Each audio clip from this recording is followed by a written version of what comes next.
ಅಯ್ಯೋ, ಏನ್ ಹೇಳ್ತಿದ್ದಾರೆ? ಎತ್ಕೋ. ಹೌದಾ? ಅಯ್ಯೋ, ನಿನ್ ಕಲ್ತ ಸಂಸ್ಕಾರಗಳನ್ನ ಎತ್ತಿ ಬಿಸಾಕು. ನಿನಗೆ ಅದ್ರ ಅಗತ್ಯ ಇಲ್ವೇ ಇಲ್ಲ ಅನ್ಸುತ್ತೆ. ಇವ್ರು ಹೇಳ್ತಿದಾರಾ? ಅಲ್ಲ, ನಾನ್ ಹೇಳ್ತಾ ಇದ್ದೀನಿ. ಇವ್ರು ಹೇಳ್ತಾ ಇರೋದು ನೀನ್ ಮಾಡಿದ್ದನ್ನ ಸೇಟ್ ತೀರ್ಸ್ಕೊಳ್ಳೋದು ಅಂತಾರೆ. ಇವ್ರ ಸಂಸ್ಕಾರದಲ್ಲಿ ಸೇಟ್ ತೀರ್ಸ್ಕೊಳ್ಳೋದು ಮಹಾ ಪಾಪ. ಇದೇನಾ ನಾನ್ ಕೊಟ್ಟಿದ್ದ ಸಂಸ್ಕಾರ?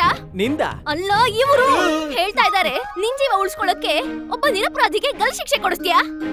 ಈ ಪಾಪದ ಕಳಂಕ ಜನ್ಮ ಜನ್ಮದ್ವರ್ಗೂ ನಮ್ಮ ಹೆಗಲಿಗೆ ಅಂಟ್ಕೊಂಡಿರುತ್ತೆ. ಮುಂದಿನ ಜನ್ಮದಲ್ಲಿ ನಾವೊಂದು ಪಶು ಗರ್ಭದಲ್ಲಿ ಹುಟ್ಟಬೇಕಾಗತ್ತೆ. ಅಯ್ಯೋ, ಆತರ ಏನು ಆಗಲ್ಲ. ಆ ಕೊತ್ವಾಲನಿಗೆ ಏನು ಆಗಲ್ಲ. ಅವ್ರು ಬಚಾವಾಗ್ತಾರೆ. ಎತ್ಕೋ. ಸರಿ. ಅಯ್ಯೋ, ಕೈ ಎತ್ತಿ ಆಣೆ ಮಾಡಿ. ನೀವು ಕೇವಲ ಸತ್ಯ ಹೇಳ್ತೀರಾ ಅಂತ. ಶಾರದಾ, ಎಲ್ಲರಿಗೂ ಗೊತ್ತಿದೆ ರಾಮ ಯಾವತ್ತು ಸುಳ್ಳು ಹೇಳಲ್ಲ ಅಂತ.